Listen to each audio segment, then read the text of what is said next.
When Fiona and I were brainstorming about a theme for the conference, we were in the midst of one of the most bizarre election campaigns in history, and it continues to be bizarre today. With the accusations of fake news having played a pivotal role in deciding the election, we wanted to find out what effect it had on the public trust in our news organizations. IPSOS kindly agreed to partner on a poll asking Canadians that very question. We have some very interesting results. More on that in a minute. But first, over to my co-chair, Fiona Conway. Thank you, George. It's been great to work with you on this project and on this conference, and I'm looking forward to hearing all the great speakers today and the incredible lineup of topics that we have over the next 2 days. And again, thank you to IPSOS for contributing this poll to launch our discussions. Catherine Cano is the president and general manager of CPAC. She's had a long career in journalism, working at CBC and Radio Canada, and she's here. We're thrilled to have you here today to launch us with our first panel as the moderator. Welcome, Catherine.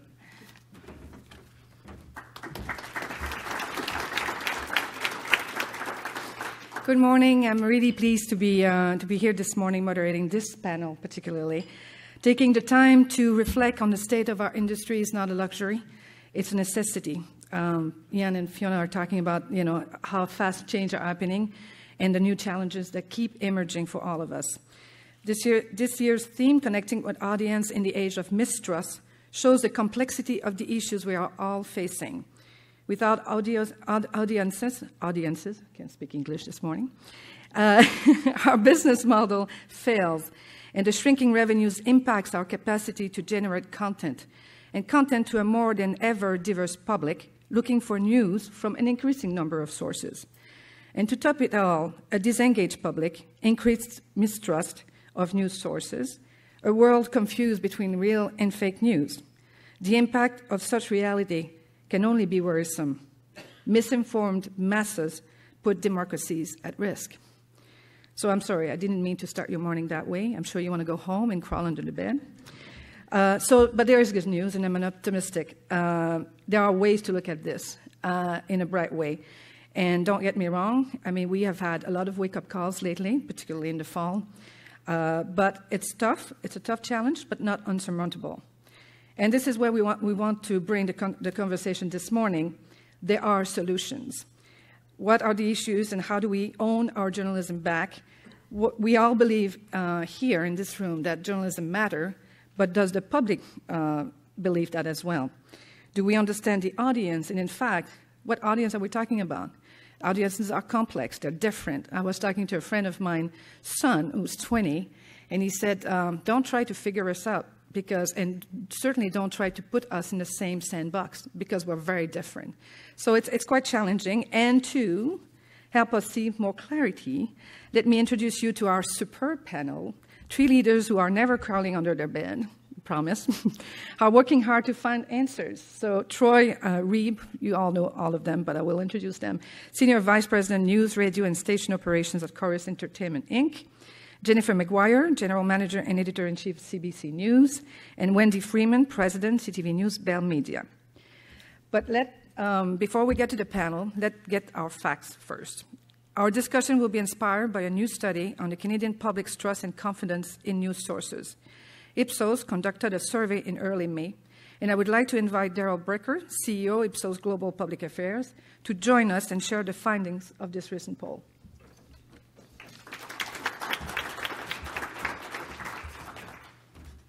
Thank you very much. Hey, George. It's 8:30 in the morning. It's time for numbers. So could you just advance, please? As you already has been stated, we conducted this poll in the first couple of weeks of May. We interviewed 1,000 Canadians online, which is typically how we do our surveys. I'll just move to the next slide. Trust in media. Now, this is normally, I stand up with trepidation at 8:30 in the morning, starting a conference, giving a poll presentation, because it's like, oh, God, here we go, more boring numbers. This is one of the coolest little studies I've ever done. Completely counterintuitive. I got results that I did not expect, and I hope that you're going to find them as interesting as I found them and the other people who've had the chance to take a look at these results, because there's a lot of hope in here. The question is, how do we take what we've got here and do something with it within the news media, because there's quite clearly opportunity in terms of how Canadians look at media. But anyway, let me show you the proof of that statement, because it's a pretty bold statement. So we asked people, on the very basic thing that the media is supposed to do, the traditional media is supposed to do, which is report the facts, do you trust the traditional media in Canada, the mainstream media in Canada, to report the facts appropriately in a trustworthy way? And the answer is 69% of Canadians feel that. By the way, that has not declined from the last time we asked that question back in 2008. Now, we've all seen numbers, and I've certainly generated numbers showing trust levels for the media much lower than this. In fact, I just did a global poll in 24 countries, and I showed that Canada is in the top of the list, and it's at 57% in terms of trust in the media. But the question is, what media are you asking about? We were very clear about the media that we're asking about here, which is at the bottom of the chart, as you can see, newspapers, news magazines, broadcast media, not the expanded list of media. And the second thing that we were very clear about was that they're focused on reporting the news fully and factually. Not about opinion, but the news fully and factually. So if you want the facts, where do you go? That's where you go. And that's where Canadians do continue to go. And I'll show you more evidence of that. Next slide, please, George. One of my favorite questions we've asked in a while, which is, if the government comes out and says, don't believe what the media has to say, do you believe the media or do you believe the government? Well, 77% of the time, we're prepared to believe the media. Now, that number has gone down since 2008, but I would ask people to remember what the Canadian government was like back in 2008 as we were going through the Gomery inquiry, as we were going through very contentious elections. The government didn't have a lot of credibility. I think this is more of a reflection of the fact that the Trudeau government seems to enjoy a fair level of public support in comparison to the governments back then, as opposed to any question about whether the media is less trustworthy. So what this basically says is, if you've got the facts right and you're taking on the government, 3 times out of 4 you're going to win. Next. Where do we get our information? What information do we access? Now, there's a lot of information on this chart, but let me quickly go through it for you. The first question is, in the last month, where did you go? Where did you go most frequently to get your information? Number 1, broadcast TV news at 58%. Facebook is number 2 in Canada at 48%.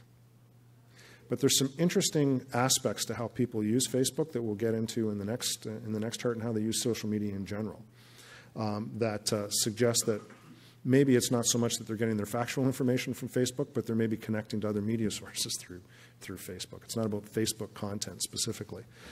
Print newspapers, news radio, social media, cable news, newspapers, websites, and you go down the list.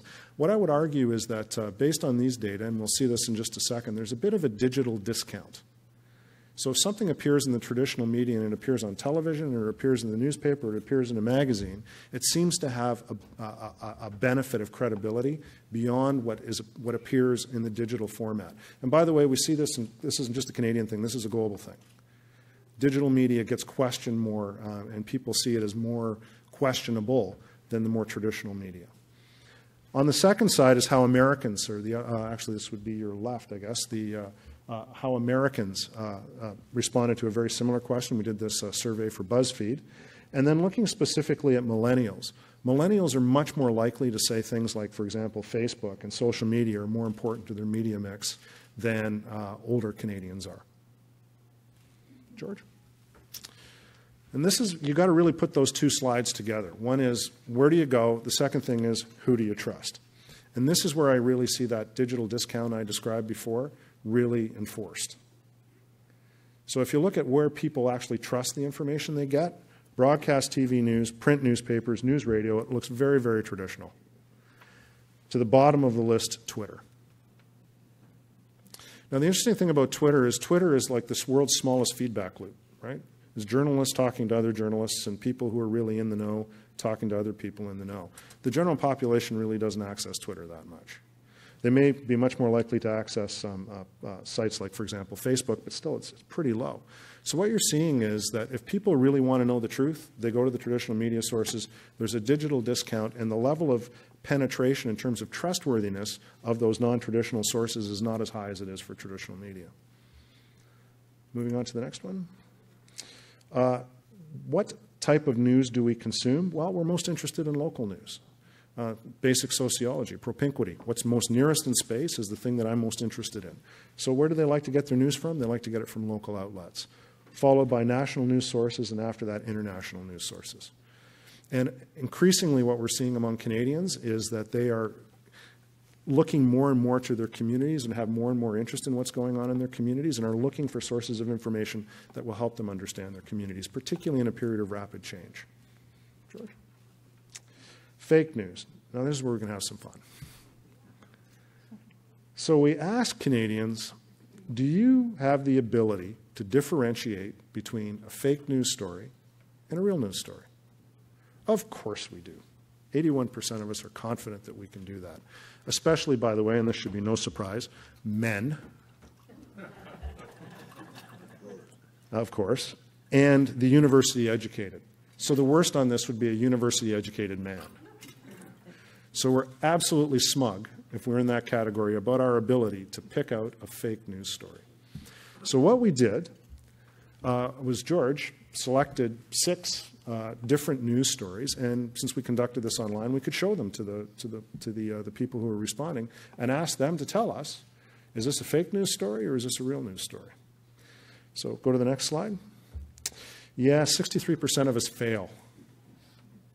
And by that I mean we get more than half of them wrong. By the way, there's no correlation to whether or not you think that you're able to differentiate between fake news stories and real news stories. As you can see on the, it would be your left-hand side of the chart, or actually your right-hand side of the chart. The ability to distinguish in the first question, can you pick them out, had no influence on whether or not people were actually capable of doing it. And by the way, men and women failed at the same level.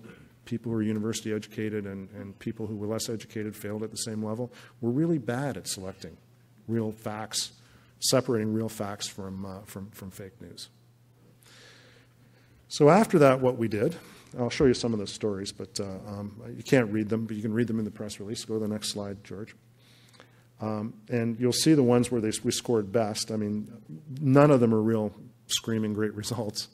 I mean, we got close to 60% on a couple of them, but some of them, less than half were able to actually select them out as real news stories. So we didn't perform that well on that. And after that, and we can go to the next slide, we then asked people what they thought about their ability to find, to differentiate fake news. 1 in 3 admit that they have no idea now how to differentiate between real and fake news. That number's gone up, but it's not a majority still. We still think that we can do it even though we've failed. Secondly, a majority of Canadians, 65%, have at some point believed a news story that they subsequently discovered was fake. And finally, more than 1 in 4 Canadians, that's a quarter of Canadians, feel that if they disagree with a story, it's likely to be fake. So it's fake if I don't like it. But the key number here for me is not the 27, it's the other side of that.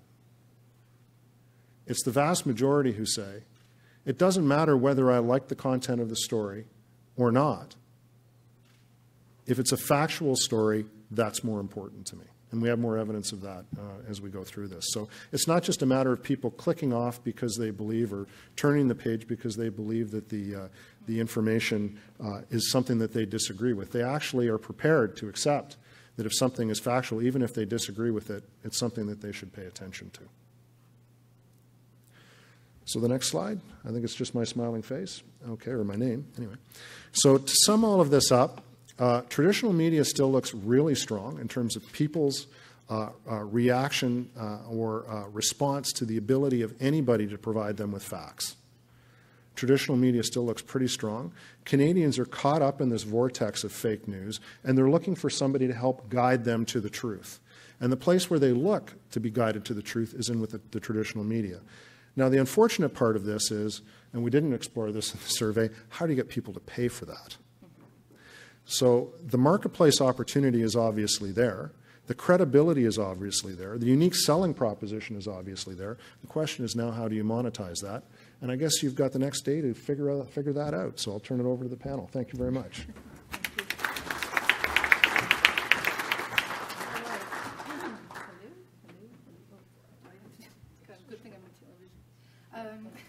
Okay, that's great food for thoughts. We have a lot to discuss. I want to tell you that we'd love to have questions from the floor.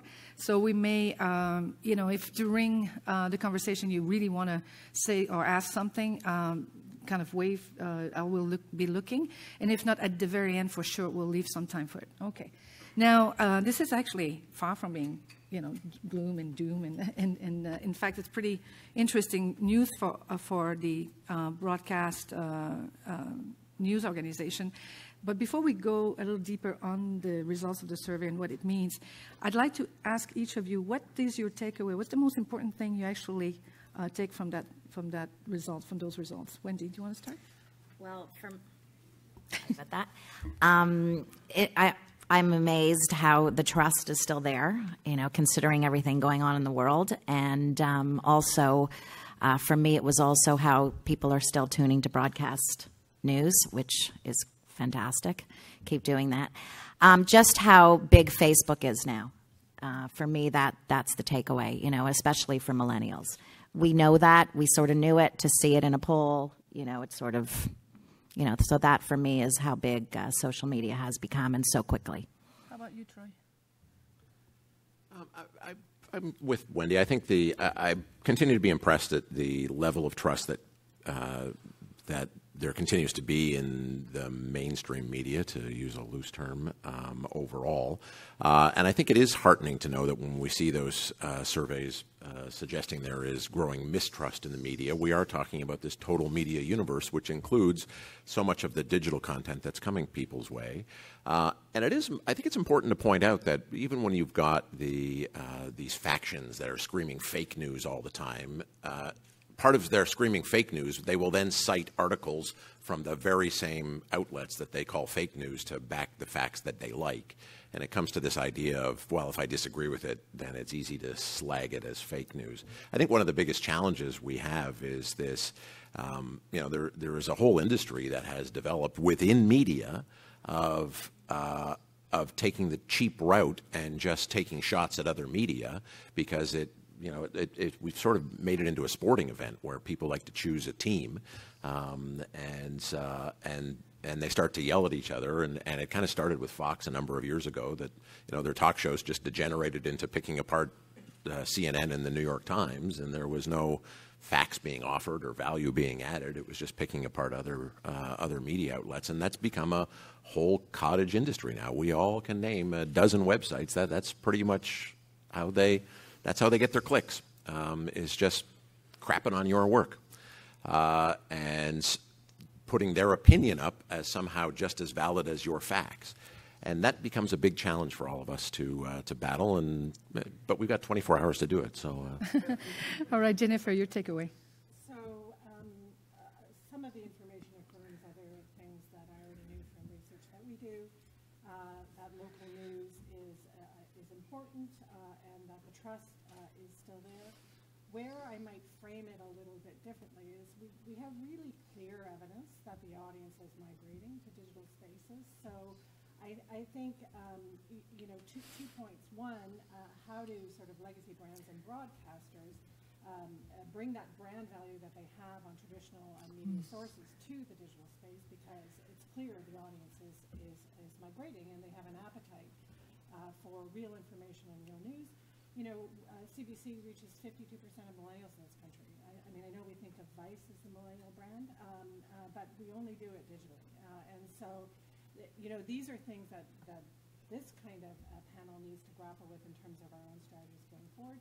And then I think the other piece is this idea that I'm really concerned about as a journalist, that we can only speak within the information bubbles in places of affirmation journalism, that we can't have discourse in public spaces where there are differing points of view explored in a respectful and exploratory way. And I think that is also a part of this. And the fake news piece is not only about misinformation. We're all in a world of sponsored content where there's commercial interests pushing information, and information that falls within the realm of what could be considered news. And studies that we've done show that the public can't really tell the difference. I'll tell you a CBC story. When the American election was sort of happening and everybody was consumed, and still is, with Donald Trump, Some of our arts shows, comedy shows, were doing versions of spoofs on Trump. And in the digital space, even though their stories were tagged comedy, they got picked up by search engines and pushed as news. And then I'm being called, how dare you, how dare you say these things that are not supportable. And our own research shows that even with proper delineation and tagging, the audience doesn't actually really tell a difference. So while our back ends are trying to make things consistent to save costs in terms of how we display things digitally, we have a bigger issue in terms of delineation in the digital space than I think we fully realize.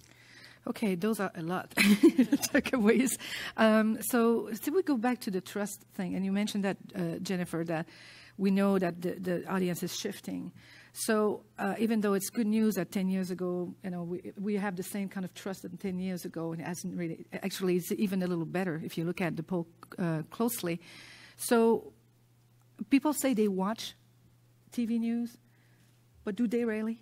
I mean, do you see a trend up, or do you see a trend stagnant, or do you see actually, in fact, a trend down, going down? For us, our ratings are up where they were 5 years ago. So people are definitely coming in and consuming, traditional broadcast news. They're up on our cable channels, they're up on our national newscast, and they're up in our local news. So we're not seeing a problem with our ratings. Again, our problem is monetizing that. Mm-hmm. So our ratings have actually increased. It's how we make money off it. That's our biggest problem. Yeah, but we continue to go up, and we continue to see, that people do turn, and especially in live events and in times of, like Monday in Manchester, people come to the news, and they come to the mainstream media. They come to all of us, and I think we've all seen that. One of the challenges that I think we all have is that while audiences aren't degrading significantly for television news, they are spreading across the schedule. In order to keep just as much audience as we used to have, we have to have programming throughout the day. We're in the morning, we're in the afternoon, we're in the evenings, we're on weekends. We try to put news wherever we can, and that's just to hold the audience because they're used to being able to get it at the time that they want, and on demand in the news space means on all the time. And the other big challenge, of course, we have is that it's not a secret here. Over 2/3 of the audience for the three big national newscasts in this country is out of the advertiser demo. They're older people. They're super engaged. They actually have lots of money to spend, but for some reason, the 22-year-old buyers in most of the ad agencies don't think that they're worth selling to. It's a significant challenge that we have, and it's exacerbated in Canada because in Canada you don't have that pool of political action committee advertisers that love targeting seniors, and you don't have that pool of pharmaceutical advertisers that love targeting seniors. That's right. The average American newscast probably has a pool of 25 to 30% greater revenue to dip in just on the advertising side than we do in Canada because of the differences in the market. For those of you who don't know, they don't allow pharmaceutical advertising or this sort of advertising in Canada. That they do. If you watch an American newscast, like ABC World News Tonight, you'll see the entire thing is pharmaceutical advertising, which is mostly aimed at older people. However, we are seeing most of that's just the side effects. But we are seeing once, millennials start to grow up, and once they hit the age of 35, we are seeing that they are starting to watch television. So they are tuning in. Yeah. But you really think the trend is in favor of television? I mean, other than the live and it's great to hear the ratings are still there. But I mean, Jennifer, you seem to think that there is a shift. There is a shift, and sorry. Yeah. I was always a producer. There is a shift for sure. We see it, but they're still consuming visual content, and they're just consuming it in different places. So we all probably we distribute our content, and there's always a tension point, certainly in what you put on third-party platforms, and what you keep in owned and operated on broadcasts, and in your own sort of over-the-top strategy. And the debate is, put the content where the audience is going, and then, sort of lose that audience to somebody else, or keep it to yourself, but maybe not reach people that you need to reach. Mm-hmm. So, we're always in conversations around what the balance is on that. And, Facebook is one of the largest referral audience for CBC for sure, but we're seeing Snapchat now grow. So you have to look at these things, I think, in a continual way, but it is always a balance. Okay, one of the things I want to go back to, and Darrell, I think I'm going to ask you to just expand a bit on talking about digital, because I think most news organizations, print, broadcast, and others are investing a lot in digital, because this is where you talk about millennials, but it's more than that. A lot of people are not, on the even buying a television set anymore. So, but Darrell, in your findings, you see, for instance, talking about newspaper, 42% of people get their news from print newspaper, but 35% on newspaper websites. There's a decline. It's less than the number of people taking their news from social media overall. Would it be the same trend for television? I don't know if you have any numbers, but also, what does that mean? Is the credibility of the brands following on digital? Well, it's transferring. It's a bit of a chicken and an egg kind of a situation. So it's undeniable that social media and digital platforms don't have the same level of credibility. I mean, that's what the numbers show. Don't have the same level of credibility. And why that is? I think because it is a place where it's still pretty much a Wild West in terms of the information that's out there, and the type of curation to the truth that I think the major media outlets provide doesn't happen on social media, so people have to sort their way through it. And I think that, over time what you're going to find is that there are going to be brands that are going to emerge as the places that people are going to go, whether it's in a mainstream delivery mechanism or whether it's a digital mechanism. But it's still diffuse. It's still not connected up. So I think Jennifer gave a great example. I mean, how do you sort out what is a real piece of information and what isn't? And what we're seeing, and this isn't just a Canadian phenomenon, it's a global phenomenon, is a real frustration among the world's population about an inability to be able to sort out what's fake and what's not, and being overwhelmed with all sorts of information. And they haven't necessarily moved that frustration to a solution yet, but you can see the potential evidence there in what we saw in this survey, that it will be those places that have more of a premium on truth, that are able to deliver what people find are credible facts. And the question is whether or not that will find itself into the digital format, and when it finds its way into the digital format, will it have the same value as it did when it was in the more traditional format? The worry for the major media outlets would be, by playing in that space, maybe you're diluting your credibility of your major brand. So it hasn't been sorted out yet, and I don't think anybody really has an answer. I would say I think it comes down to us paying more attention to cutting through the clutter in the space, and more attention to how we brand and how we look in those spaces. Because I think, and I think this study supports it, there is an interest in the value set that we represent in terms of verified news, rigor, and all of these things. And I think, a lot of us, because, digital always implies sort of product building when you're going into those spaces, we've looked to do things in a way that is manageable across a bunch of different things. And I think we need to rethink that. I think the news streams and what they look like and how we brand them should be delineated more. And I just have to disagree, with you, Darrell, about playing in the digital world and being diluted. I think a trusted news brand needs to be everywhere, on all screens, on all social media platforms, everywhere. We have to be everywhere to all audiences, no matter where they are. And if you're a trusted brand, people will consume you wherever you are. And it's just about, getting the facts right and good journalism. Yeah, if there's any question about whether people can delineate, I would say just check those emails that your parents forward to you. It's pretty clear they can't separate real from fake. Yeah, forward, R-E. Look, I agree. We have to do a better job actually somehow making our content stand out from that which is those crazy forwarded emails or the obviously fake stuff, and it's difficult. And this battle that we're having with revenue generation is only making it worse. I am horrified sometimes at how much I cheer for the clickbait to take off on our website, because we need those clicks, and it's those clicks that actually then hook people back to our solid, great journalism that provides context and value. but we need the clicks, and you look at some other sites that are going much further at really trying to hook people in with really loosely defined news, and it doesn't help any of our brands. But I acknowledge that we're desperate for the revenue because so many of the other revenue supports that we've traditionally relied on in the industry are crumbling quickly.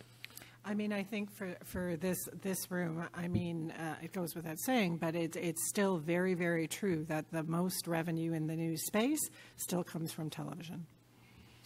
And if we sat here a few years ago and we all thought TV was dead, and it's not dead. If anything, it shows that it's alive and well. And it was the same thing when video, with radio. It's the same thing. TV is still number one. That's where we get our advertising from, and it's still really strong, and it's important to know.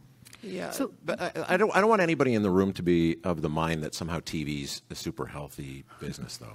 Like, let's be really clear. Linear TV viewing in this country is down 10% year over year. That comes straight out of Numeris. That's the ratings people. People who actually watch on a linear, sit down, turn on the TV at an appointed time and watch it, that viewing's down 10%. Now, some of it's being recovered through, PVR and those kinds of things. But in almost every local television newsroom in this country, those newscasts have lost money, and they have since the beginning of the invention of television news, and that was always fine to the regulators and to the industry, because the local television news product, the public service good of the station, was subsidized by the profits made on primetime and entertainment programming, whether it was Canadian made or acquired from elsewhere, and that equation doesn't exist anymore because most people, I would assume most of you in this room, are not making a lot of appointment television viewing anymore outside of sports and maybe some reality shows and the news. The rest of the entertainment programming is being watched at the time of your choosing, and that means you may skip the ads. It may mean you don't watch ads at all, and it creates challenges for the rest of the business. So while actually linear news viewing is having a bit of a renaissance this year, and ratings are up on a lot of newscasts, the overall television environment, which has supported those newscasts, is crumbling quickly. So I'm glad you're pointing that out, because I think that we need the context, right? It's not all pink out there, and the challenges are. But tell me, talking about local, and the fact it is the local news, and we talk about revenues going down, and it has had an impact on local coverage, local news coverage. So knowing that this is the first source of information, or the first place people actually get their news, what each of you is actually doing or trying to do to actually invest and continue to invest in local news? How can you do it, and what are you doing exactly?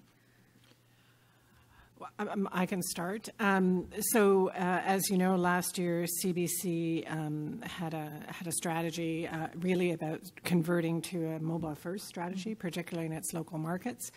It's still in television, and we have obviously regulatory obligations around that. But we're trying to grow our digital presence, and we've seen terrific growth. In terms of investing, we continue to invest. We've opening a station in London, Ontario, and continue to try to find ways to expand our ability to cover communities and connect with communities. But it's not cost neutral. It's an investment, and obviously we're in a different circumstance as the public broadcaster than my colleagues. What about you, Wendy? It's tough, but we try to continue to invest, especially in digital. We try to push more people over there. We will have some announcements in the next few weeks, so stay tuned. I don't want to say anything yet. But we continue to invest locally.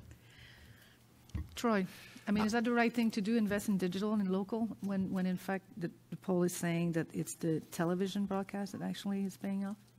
Well, it's an interesting conundrum because of the traditional monetization. It is television that continues to be the primary source of our revenue, and overwhelmingly the source of our revenue. But it's all of our audience growth is, of course, in digital platforms, and that's where we continue to invest. We've put a lot into in training and hiring practices and shifting of resources to support digital, and the globalnews.ca team is well represented right at this table right in front of me, and they're kicking butt these days, and the growth on that platform continues to be just fantastic. But the overall, the amount of cash in the business continues to decline. The amount of money available to it continues to decline, and because of that, we've had to make some tough decisions. We employ probably fewer people overall in our stations than we have ever, but at the same time, we employ more journalists in our stations than we have ever. Like, we have worked so hard on the back end of the operations, and the people who just love the factory part of television are fewer and further between in our stations. Everything has moved to new technologies and digital workflows to try to support multi-platform and try to support more boots on the ground journalism. That's where, if there's good news for all of you graduating from journalism programs in the future, we're still hiring journalists. We're not hiring a lot of people to do studio cameras or switchers or those kinds of things anymore. That's being done by robots. Yeah. So let's talk more about funding, because that's the the biggest problem for. I mean, we're looking at the newspaper industry, and it's been it's in a dire state. Although again, the trust is quite strong for print newspapers and. But I mean, the industry is they also have huge challenges. Is television next? I mean, do we face the same? Is there a chance that broadcasting also will get to the same place? Well, yeah, as Troy said, viewership is down overall, and yeah, we worry all the time. Which is why we have to prepare for the future, which is what we're doing now, investing again in digital, making sure our news is on all platforms for all audiences, and we have to continue to do that. But there's no business model on digital, and it's been taking a long time. No, we're starting to make some money, yeah. and I hope and that it will only start to go up. Mm-hmm. But it's not money like you would see on traditional media, but there is, it's starting to come. What that will be 5 or 10 years down the road, I have no clue. Yeah, and I think it's important. The newspaper parallel is both a bad one and a good one. It's bad because they're just very distinct industries, but it's a helpful reminder for everyone that the newspaper the collapse of the newspaper industry wasn't precipitated by people not wanting to read the news anymore.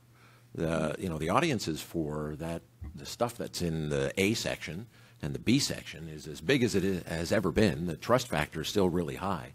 It was the end of classified advertising. It was the fact that the automotive section was no longer required, the fact that movies listings no longer had to be in a newspaper. It was all that stuff that was their internal subsidy to support all of that quality news. That all fell away. And so the monetization model of newspapers collapsed, not the need for their primary product. It was all of that ancillary product that you could make a lot more money on because it was a syndicated fashion article that appeared in 80 newspapers. So what? And I think we have that same. But look at same risk in the television. But look space. at the paywalls. The New York Times is making money. The Wall Street Journal is making money. A lot of newspapers who have paywalls are doing quite well, and they're making money. And Jennifer was sorry, I interrupted you. Not all. I mean, there are still newspapers in Canada, I believe, that are making a profit overall, although down. Yeah, but it's challenging, right? Because that's the reality too. So let's be honest about that. But so, what is the solution? What is the funding model that would work? You talked about the being allowed, like the Americans, to have pharmaceutical ads. But what else? How do you get around the lack of revenues or the going down revenues? Is there any way? Well, I thought Transcontinental's announcement recently that they were going to sell all of their local newspapers was interesting. Not because that they were looking to just get out of that business, but rather that they essentially acknowledged in their sales announcement that they did not expect that any corporate buyer would be interested. There was not going to be some investor group that was going to come in and buy them as a group. That their entire effort is to try to find local philanthropists, community groups, local businesses that would be willing to take on these newspapers essentially as a public service, and I get that because the reality is there's not the growth, even though there's profit. There's certainly profit in a lot of media companies still, but it's growth that attracts investors, and it's EBITDA growth, and that is a very scarce commodity in any media company. And therefore, it may be some kind of transition to a community-supported model. We've seen some interesting philanthropy models, whether it's ProPublica or others in the U.S. that may continue to support journalism. I think in the broadcast space, we've still got a fairly long leash on being able to do high-quality public service journalism because of some of the other supports we have in the broadcast industry. But at the community level, it may be some kind of transition away from a pure business model. I would like to see an evolution of the ad industry and actually how we sell. It is a bulk sell, right? They sell an age demographic in bulk. They don't sell a value audience necessarily, and so it's just not the way the thing is organized. But that's what we offer, right? We offer an engaged audience, an informed audience. In some cases, a demographic that has affluence and is able to spend. But that's not the way the industry buys and sells. Yeah. Excellent. I want to come back, and please, if you have questions on this topic, let me know. I want to come back to the impact of fake news or false news or alternative facts. So, because one of the things is as much as trust is maintained and looking okay, it's a fragile. It's everything. It's always fragile, and it moves so fast. Who knows what's the next thing? And the fact that almost half Canadians take their news from Facebook, which is not a creator of content but distribute, I got to put some pause in our thinking. So what are you as news organization? How do you look at this, and what do you think you can do at your level to, and we're talking about how do we connect with audience. Do you think there's something we're missing? Like, how do you make sure you really keep connecting with the audience, or you're connecting with the audience? I mean, that obviously the audience seems to, trust, and the ratings are still overall okay. But is that going to last? And how do you make sure you actually understand what is the audience today looking for? Well, again, I think it's really important that we have to play on all screens. Mobile, Facebook, social media, Facebook, Snapchat. We have to be everywhere. And again, if it's a trusted brand, people will come. And we hope that, when people go through their Facebook feed, they'll stop at CTV News, they'll stop at Global News, they'll stop at CBC News, because they know it's a trusted brand and they can trust that. And it's important for our journalists to take on a big responsibility to always make sure that our facts are correct, that the sources, that we do the proper journalism so that we don't let down, our consumers. And that's something that we have to keep doing.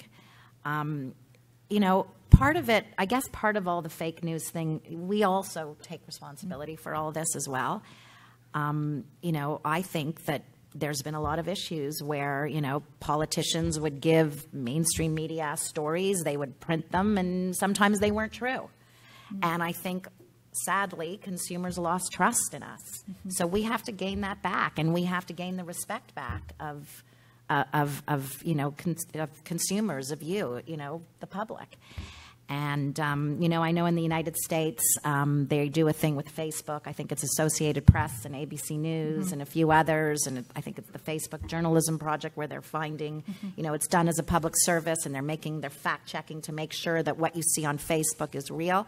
I think that's really important, that we all work together to combat fake news. Okay. It's not good for any of us. I want to come back to that, but you're talking about, being misinformed and then kind of broadcasting or making, just reproducing the information we get.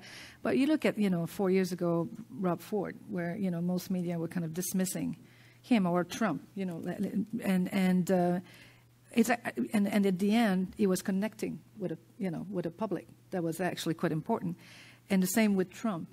So what happened? Have we learned anything from the fact that whatever we think is right or wrong, sometimes it's just something we haven't really covered properly? I mean, it's not just facts being totally wrong, but it's also, is there a part of it being the type of coverage, the way we do that? I think there is, look, you've heard the story before around Brexit and other things, that the media misread the population and what was happening. And I think it is a conversation that we're certainly having in our organizations, not only around politics, but on sort of reflection of the country and looking particularly at how diverse the country is and how with sort of that variation in perspective, are we reflecting that in our editorial processes and exploring that in a meaningful way. So, but I think these things are always an active conversation. The other thing I would say, just to Wendy's point around we can't assume trust. You know, I don't know if journalists are quite at the level of lawyers yet, but you know, I think you know, we're beyond the age where these sort of paternalistic organizations preaching because we know better than everybody else, and the public expects participation either through social channels or you know, commenting or whatever else, and they expect a transparency. When we make a mistake, we correct it. When we do something, they want to understand sort of why and what's behind it. And I don't think it's a natural reflex for us as media organizations, but I think it's something that is important. And then the other thing I would say, as an industry, we all should be paying attention to our young people. So I have a 16-year-old son who actively followed the U.S. election campaign, did not watch television ever, watched video content, but followed various feeds to get his information. And my conversations with him in the context of that was around critical thinking. And so most of us have relationships with journalism schools, but it is around getting the next generation of workers, and it's at the university level with kids in journalism schools. I think there's something to be said around teaching critical thinking and critical thinking around media in that younger generation who will never come to us as a first stop. So what's the role of the news organization in that? I think we have a responsibility, right? I mean, we saw CBC has an educational business, but it's not an active, like it's not something that the news division's actively involved in. But I think, you know, we do talks, but it tends to be, you know, within the industry, and I think we need to look broader. How far, Troy, do you think the fake news phenomena or the movement that really we saw crystallize in the last election in the U.S. but was there before has damaged the work of journalism? I think it's I think the bigger concern, to be honest, behind all of this is the lack of room in the middle anymore, that there's just no room to have a conversation. And it was, you know, you saw over the last couple of days after the rather egregious assault on a reporter in this congressional election in Montana, you know, I would think that the core of journalists and right-thinking people came out and correctly condemned that. But there was a whole group of people calling themselves journalists who jumped on there and said, "What a wuss. Why can't you take a punch?" Basically. And these are journalists who've aligned themselves with organizations like Daily Caller and Rebel, you know, and called themselves conservative. But they've sort of lost the plot when it comes to actual journalism and trying to provide a narrative that's independent, and instead have allied themselves with a team, and that becomes and they serve an audience that way, and they get that audience whipped up the exact same way that an NFL team does, and it's a marketing process, and I'm not sure how we ever quite fix that except through trying to rise above it.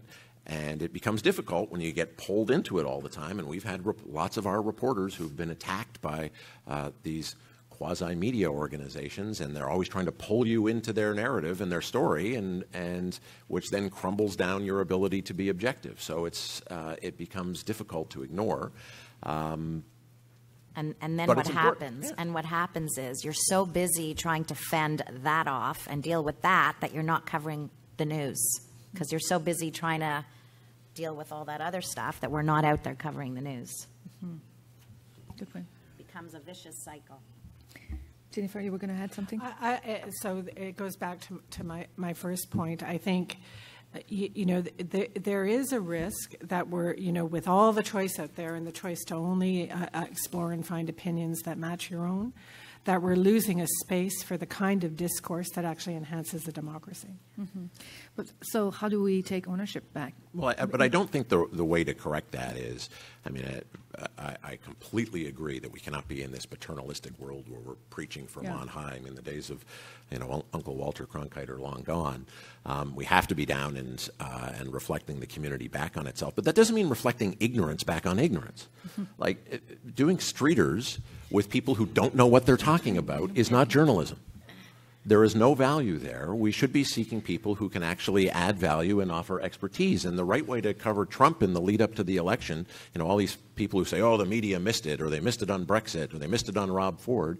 Well, the media, by and large, if you look at those who are the responsible media, in the lead up to Trump, were doing a lot of stories warning about, the potential for a narcissistic person without a lot of knowledge of the facts at hand, with no public service experience, getting into a role where his penchant for irresponsibility could shine through. I wonder if that's borne out. Like, the media was actually doing, by and large, a responsible job, and were being pilloried from it from various quarters about, somehow they were out of touch. Well, no, they were reflecting. They were certainly reporting on, and Darrell will probably have some thoughts on this too, because he's deep into public opinion polling. They were reporting on this groundswell movement that was getting behind Trump, the Trumpisms. But at the same time, they were doing the responsible thing by providing the context of what this would mean as a result if this person got elected to the highest office in the world. Darrell, you want to? It really is interesting, the cognitive dissonance that exists between different parts of society these days. I mean, when I look at the media, I look at people who basically went to the same schools, they read the same books, they live in the same places. They're all downtown folks.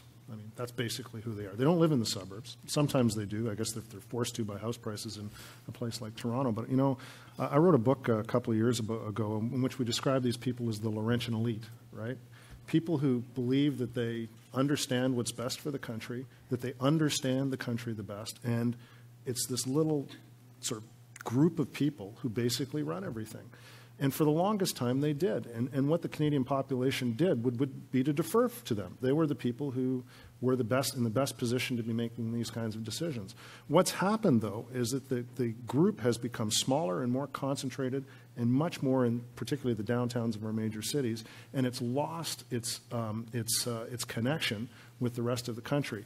And you can look at it as a question of diversity. It's not really about demographic diversity or anything of that nature. It's really more about attitudes and thinking, about what's right and what's wrong, about what's good and what's bad. And there's a lot of discussion and conversation about that these days, in which the media is having a conversation with people, and they're just not getting what the folks in the media happen to be saying. I was in the UK. We did a lot of polling during the Brexit. Not one of our best days. But I can tell you it was a very, very, very similar thing there, where it was the rest of the country basically saying, you, London, don't get it. Mm-hmm. You don't get it. In the United States, it was basically, you on the coasts don't get it. You in Washington don't get it. It was a whole group of people basically standing up and saying, I'm rejecting whatever the elite agenda is for this country, in the way that they were rejecting it. Now, the thing that's interesting about Brexit and also what happened in the United States was that these were not really majority opinions in most instances. They were just because of the very specific political circumstances that they found themselves in the United States, because of the vagaries of the Electoral College. They were able to be decisive.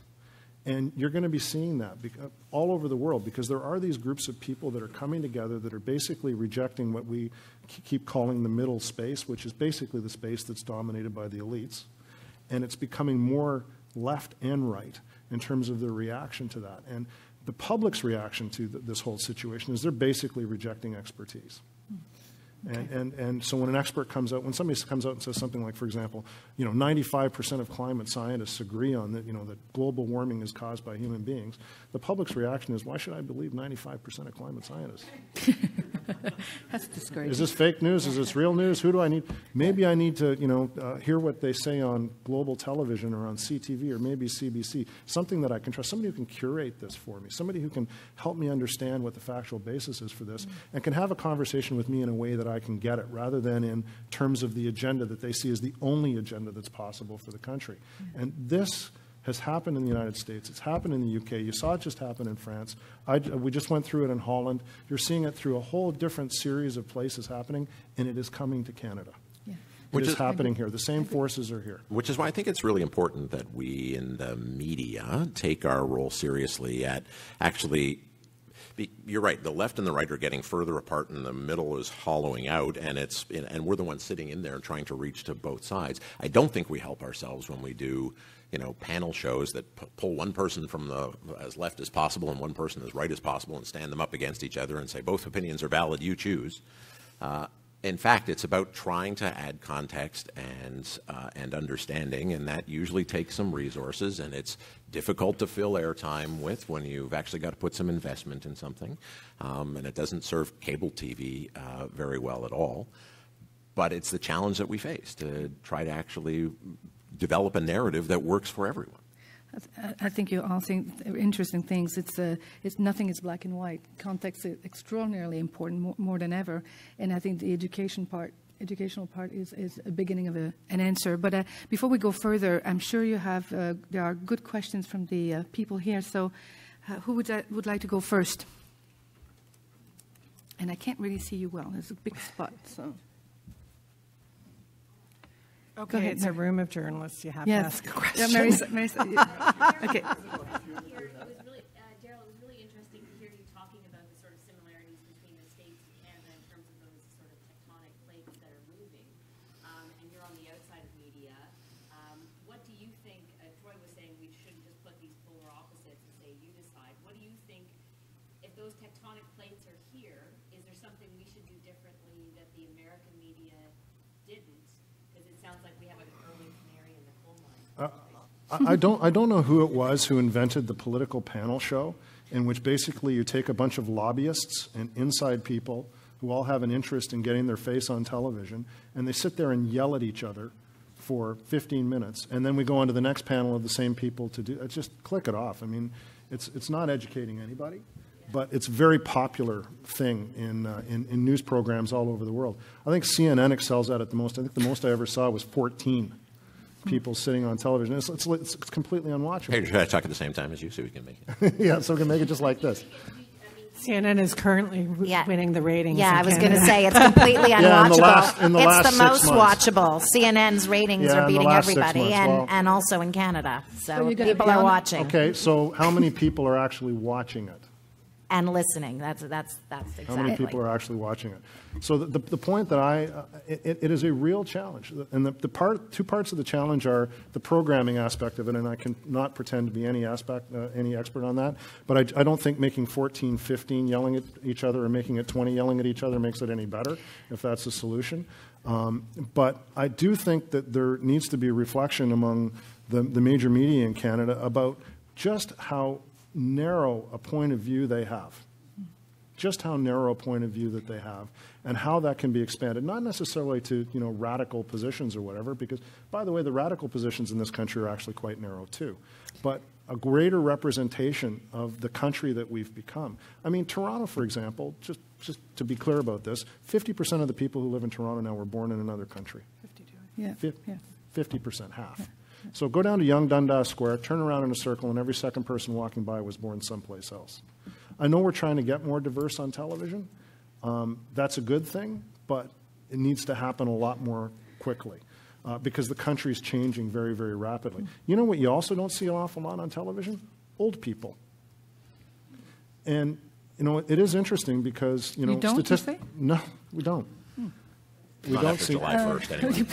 Depends what you're watching. Not older people. Everybody's really buzzing out on millennials right now, but here's the truth. Here's the truth.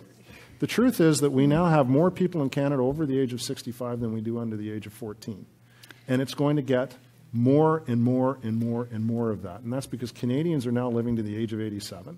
Back in the 1950s, they lived to the age of 57. There's going to be a lot more of them. And women in Canada, back in 1960, they used to have 4 kids. They now have 1.6. So you can just see where the balance is moving. So it is interesting that you mentioned the point about commercial advertising. Everybody thinks that millennials actually, are leading what's going to be happening commercially. It's going to be older people. Yeah. And the reason it's going to be older people is they've got the money. The problem with marketers, though, is that since the end of the Second World War, they've decided that it's all about young people. And it's the only way they know how to work. It's the only demographic that they seem to focus on. The big challenge of everybody in business these days is freeing up the money that the older people sit on because they're the only ones who have any. Millennials are paying off their university debt and can't buy a house. Okay, thank you. I can go on for an hour. Yeah. And there's a question right there, so I'll take this one. I really struggle with showing elderly people on television when we know that those elderly people are not our key dancing. So as much as those are not the stories we're telling, because we know those are not our audience, our key dancing. So as much as you're right, they have the dollars, that's not what we're advertising. So as a journalist, I know that, I want to show diversity in my stories. Mm-hmm. And it's been suggested to me over the years, like, show the diversity of Toronto, where I work. And do elderly people, do I want to talk to people on the street? Am I going to go to an elderly person versus a middle-aged person? I'll probably go to the middle-aged person. Because I know those are the people we're trying to... Right. No, I was talking about the business model, right? So. But as a journalist who's sure. doing content, I want to reflect my viewing audience. Okay, here's your viewing audience. The median age of a Canadian today is 41. It's 41 years old. Half the population's older, half the population's younger. Within the next 10 years, it's going to be 45. That's the truth. The most rapidly growing communities in Canada are all suburban. We think that downtown Toronto is this wonderful, diverse, rapidly growing place. It's not. Downtown Toronto is affluent, white, better educated, small families, if any families at all, and very affluent. So we think the audience might be downtown Toronto. Actually, the growing audience is older and suburban, because that's the part of the country that's growing. So the question is, who's doing anything to serve that? And the answer is almost nobody. So, car manufacturers are going to be going into a time period in which they're going to have to start building bigger cars. You know why? Because you've got to get walkers into them. Restaurants are going to have to move tables farther apart. Why? Because people on scooters are going to have to get in. What we're going to be dealing with is turning down the music in all these places that we're going into because nobody can hear. But advertisers, and I'm not in the media business. Remember, I'm in advertising market research. That's what I do. Advertisers are not waking up to this because the marketers are all focused on the fact that it's about young folks. We're running out of them. We're running out of them. That's very interesting. I'm sure at some point they'll move the 25 to 54 to 54 to 100. That's right. Yeah, that's you know true. what? I'm going to tell you one. I'm going to just finish quickly. In Japan this year, and actually in 2016, they give out a silver sake cup to everybody who turns 100. They discontinued it in 2016 because it was becoming too expensive. It's now plated silver because there's over 100,000 people in Japan who turn 100 years old every 2 years. I have to eat more sushi. We have a question over there, and I don't know who that is because I can't see. Okay, gentleman there.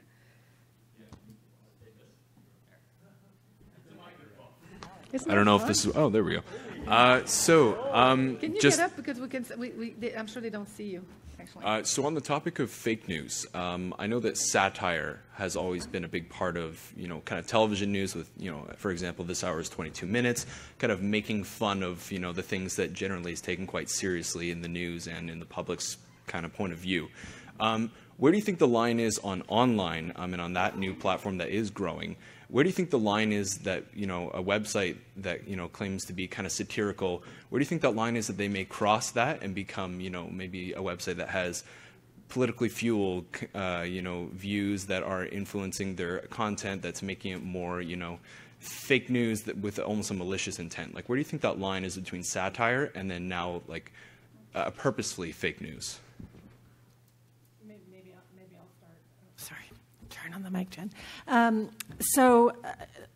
We, within our journalism programming, we have, we have clear rules around balance and, representation, and particularly around politics. During an election period, that grabs everybody on CBC, including, the comedy shows, but outside of that period of time, not. So you want your shows to have the leeway to do art. But you also we do take steps to make sure that it's not always from one sort of point of view. I think in the digital space, certainly what we've experienced is a more need to delineate for the audience so they can tell what is what, and how these pieces of content get picked up in terms of search and other things. We don't want, and this happened to us, we don't want a comedy item on Trump, which has a headline that could be perceived as news, being picked up and being sort of presented to audiences as CBC News, when it's, not true, and all of the other things. So I think there's definitely more work to do, as I said, on presentation delineation in the digital space, but I'm not of the belief that that we should be applying journalistic policies to our shows that are doing art, although they have program obligations around, balance too. Yeah, I would agree. I mean, I think there's actually some of the satire-type programs are doing good journalism inside of their satire. And how they want to do that stuff is really up to them. We still have freedom of expression. But I think there becomes where you have to have the clear delineation is when it comes to the brand. I think at Global we have a couple of, we run Colbert, we run Saturday Night Live, both are American programs. But the only thing that lives under the Global or is tied to the Global brand is Global News, and I look down the road at my friend to the right here, there's something that they do online called CBC Comedy, which sounds. It's got the CBC words in there, and it's not clearly delineated, like 22 minutes.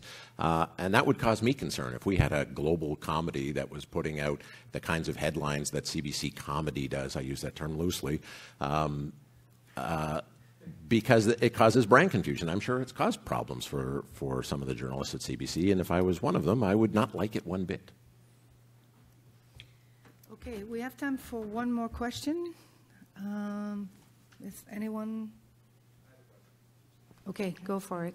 Just regarding the fake news, so maybe, Darrell, you could clarify when you were showing the slide about the number of people who couldn't identify a fake news story. Those fake news stories, though, I couldn't read them, but were those ones that were specifically designed to deceive? Those weren't satirical articles or anything that we're talking about just now. Those are very specifically malicious articles. Is that the case with the stories that those people in the poll were presented with? George, you can clarify that. Is George still here? Sorry, George? Were they the stories that we tested? Were they satirical? Any of them satirical, or they I thought they were hard fake news. Yeah, they weren't satirical at all. Yeah, they were. My follow-up would be that seems that because you were talking about that Canadians are caught up in a vortex of fake news, but it seems like that those malicious fake news stories that are designed specifically to deceive, that's not as much of a problem in Canada, that those articles were primarily American, were they not? Yeah, what I was saying is that they were caught up in a vortex of information of which part of it is fake news. I mean, that's one of the things that you consistently, when you go out and you do surveys, the amount of stuff coming at people they find absolutely overwhelming, and they're looking now, and at least they're saying they're looking for ways of trying to reduce that. They really feel caught up in all of this information. They're having a very hard time differentiating what's good stuff and what's bad stuff because of their own changing attitudes about expertise, for example. And they're looking to try and find ways of sorting through that. And I guess the suggestion I was making was that I think there might be some pretty good ideas here at the table, and you've heard some of them today, about how to help Canadians with that problem. So it wasn't that we're overwhelmed with fake news, it's that we're overwhelmed with information, including fake news. I was in a journalism class last year where I had a journalism student engage me in a very vigorous discourse about whether or not 9/11 was an inside job and a hoax. in a journalism class. And this stuff is prevalent. You look at this Seth Rich thing that's going on, and I actually think the most dangerous stuff is the stuff that has, elements of reporting in it, and then a whole other narrative spun out of it that is essentially a conspiracy theory, and that's the stuff that's catching a lot of people.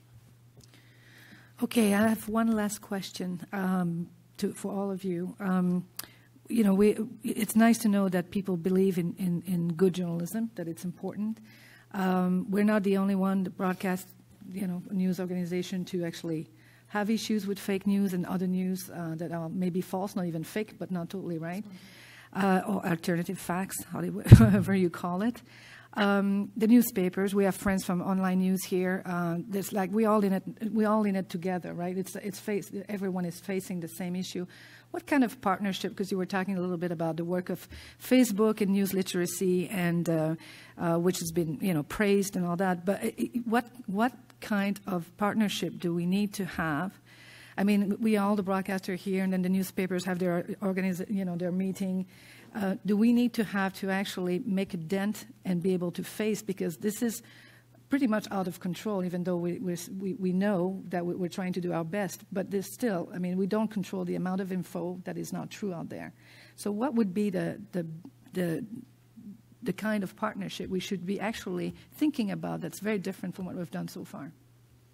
Well, maybe there is something, that all of us can do, like they're doing in the United States with Facebook, whether it's not with Facebook, or maybe it's something education that Jennifer said, but it's our responsibility. And we take it very seriously. Our job is to serve the public, and, with trust and credibility, and make sure our facts are right. So, if there's anything we can do, we should really, get together and do something to combat this, because it's very important. And again, like you said earlier, it goes to the fundamentals of democracy. Mm-hmm. I think there's been a lot of calls for government intervention. We've certainly heard it from the newspapers. I'm very standoffish when it comes to that kind of thing. I think the more we invite government into our newsrooms, the more problems we create. But I do think the pressure needs to be ramped up on Google and on Facebook and on Apple and on others that curate our content and serve it up to the public, to do something. And I don't mean that they need to be regulated into it. I mean, these are very successful, profitable, large enterprises that can take it upon as a public good for what they do to offer some kind of supports to the news world. And I'm encouraged by what we've seen recently. I mean, in the early days of Apple News, you would see a lot of kind of crazy stuff showing up if you swiped left on your Apple device. Now it's pretty much being curated by CTV, by CBC, by Global, by the major newspapers, and it is solid, credible content. I think Facebook and Google have both worked on their algorithms to try to filter out the bad stuff and focus more on the good.